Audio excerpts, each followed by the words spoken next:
तमाम नाज़रीन को महमूद अहमद की तरफ से आज का जो हमारा टॉपिक है वो बहुत ही इम्पोर्टेंट टॉपिक है और ख़ास तौर पे जिस्म का वो हिस्से के बारे में मैं आपको बताऊंगा जहाँ पे बहुत सारी मिस डायग्नोस भी हो जाती है और पता भी नहीं चलता है। बाज़ दफ़ा डॉक्टर्स भी होते हैं या स्किल्ड या अनस्किल्ड, उनसे बड़ी बड़ी गलतफहमी हो जाती है।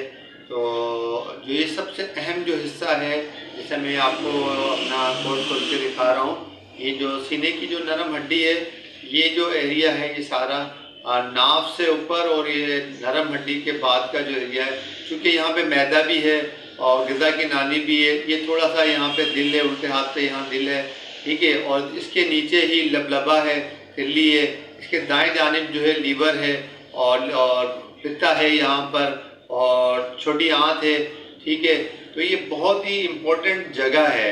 अच्छा, अक्सर पेशेंट यहाँ पे आते हैं, हॉस्पिटल्स में आते हैं, क्लिनिक पे आते हैं, तो एज फैक्टर बहुत इम्पोर्टेंट होता है और साथ में उनके साथ कौन कौन सी बीमारियों में मुब्तला हैं, जैसे शुगर है, ब्लड प्रेशर है, एज 40 ईयर्स से ऊपर है, सिगरेट स्मोकर है, मोटापे का शिकार है।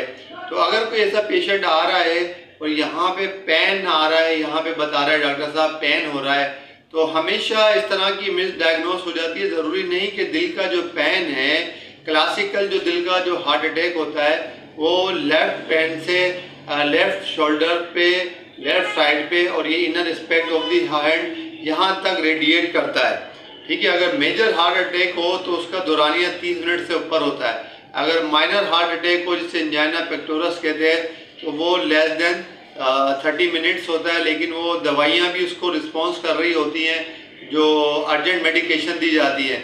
अगर बड़ा हार्ट अटैक हो, जिससे हमारी ज़बान में MI कहते हैं, तो वो जो है नॉट रिस्पॉन्डिंग कर रहा होता है।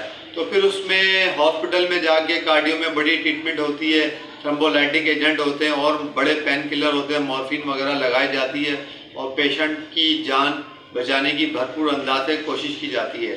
तो अक्सर और बेशतर ये होता है कि पेशेंट आते हैं, डॉक्टर साहब यहाँ मैदे में दर्द हो रहा है, फुलन हो रही है, और मुआशरे में आपको पता है कि फ्रोज़न चीज़ों का खाने का इस्तेमाल बहुत है और जंक फूड खाने का इस्तेमाल बहुत है। खाने के बाद पानी पीने का रुझान बहुत ज़्यादा है, खाने के बाद जो है सॉफ्ट ड्रिंक पीने का रुझान बहुत ज़्यादा है और खाना जो है बिल्कुल ग़िज़ा की नाली के ऊपर तक खाने का रुझान बहुत ज़्यादा है। ये नहीं सोचते कि खाना तो पराया है लेकिन अपना जिस्म अपना है।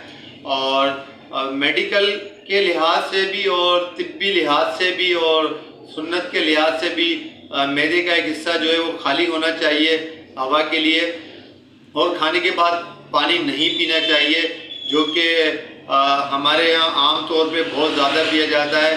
कि सुन्नत तो ये है कि खाने के बाद पानी पिया गोया उबला हुआ शीशा पिया।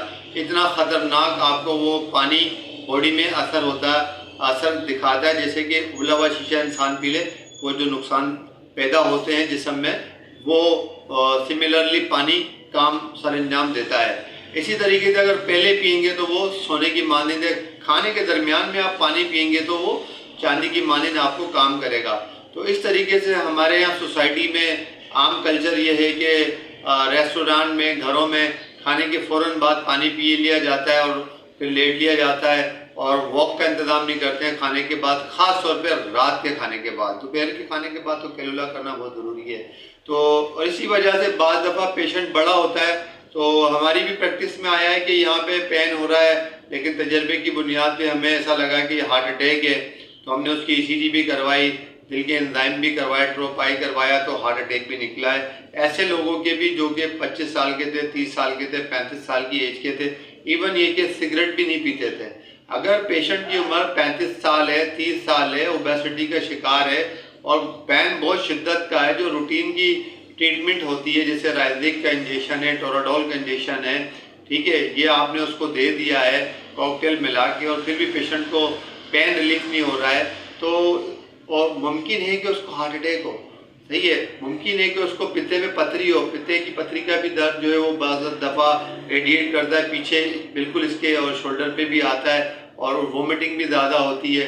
इसी तरीके से लबलबे पे दर्द हो जाता है तो बहुत वोमिटिंग होती है और खाना पीना बंद कर दिया जाता है। फिर उसके एंजाइम्स होते हैं, मार्कर होते हैं, वो करवाए जाते हैं, और रेज होता है तो फिर उसको एनपीओ किया जाता है, तकरीबन 7 से 10 दिन की ट्रीटमेंट दी जाती है, फिर जाके लबलबे का इन्फेक्शन या सोजिश का खात्मा होता है। तो ये बहुत ख़तरनाक एरिया है, इस बारे में एहतियात करनी चाहिए कि अगर आपको पेन नहीं हो रहा है तो फ़ौरन इन्वेस्टिगेशन करानी चाहिए, अल्ट्रासाउंड कराना चाहिए। ईसीजी का लग रहा है, लेकिन डिपेंड करता है कि पेशेंट की एज क्या है, उसके साथ साथ स्मोकर है नहीं है, ओबेसिटी का शिकार, मोटापे का शिकार है या नहीं है, और साथ में वो आया कि बाहर के खाने जंक फूड खाता है नहीं खाता है।